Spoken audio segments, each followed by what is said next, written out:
आकाशवाणी औरंगाबाद. वैभवी जोशी ठळक बातम्या देत आहे. ज्येष्ठ ध्रुपद गायक उस्ताद सईदुद्दीन डागर यांचं काल रात्री पुण्यात प्रदीर्घ आजारानं निधन झालं. ते 78 वर्षांचे होते. जयपूर इथं बाबा बहरामखा डागर यांच्या निवासस्थानाजवळ दर्गा परिसरात त्यांचा दफनविधी होणार आहे. स्वामी हरिदासजी यांच्यापासूनची परंपरा असलेल्या डागर घराण्याच्या 20व्या पिढीतले ते गायक होते. त्यांच्या संगीत साधनेबद्दल पंडित जानोरीकर पुरस्कारासह अनेक पुरस्कारांनी त्यांना सन्मानित करण्यात आलं होतं. प्राप्तिकर विवरणपत्र भरण्याचा आज शेवटचा दिवस आहे. ही मुदत कोणत्याही परिस्थितीत वाढवण्यात येणार नसल्याचं प्राप्तिकर विभागाच्या सूत्रांनी म्हटलं आहे. आतापर्यंत 2 कोटींपेक्षा अधिक विवरणपत्र ऑनलाईन पद्धतीनं विभागाकडे दाखल झाली आहेत.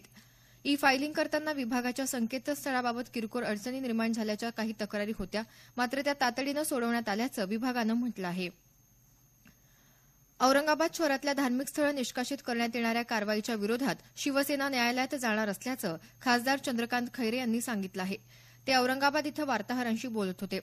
धार्मिक स्थळांवर होणारी कारवाई ही चुकीच्या पद्धतीनं कुठलीही पूर्वकल्पना न देता आणि चुकीचे निकष लावून होत असल्याचं ते म्हणाले. या निर्णयास आव्हान देऊन पुनर्विलोकन याचिका आणि हस्तक्षेप याचिका आज मुंबई उच्च न्यायालय खंडपीठात दाखल करणार असल्याचं खैरे यांनी सांगितलं.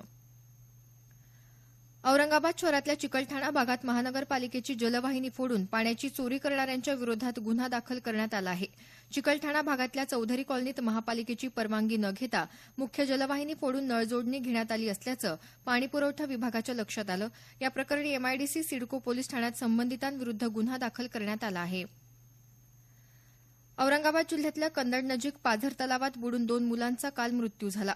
कन्नडजवळच्या हिवरखेडा गवताळा इथल्या पाझर तलावात ही मुलं पोहण्यासाठी गेली होती. संक्षिप्त बातमीपत्र संपलं. आमचं यानंतरचं बातमीपत्र दुपारी 1 वाजता.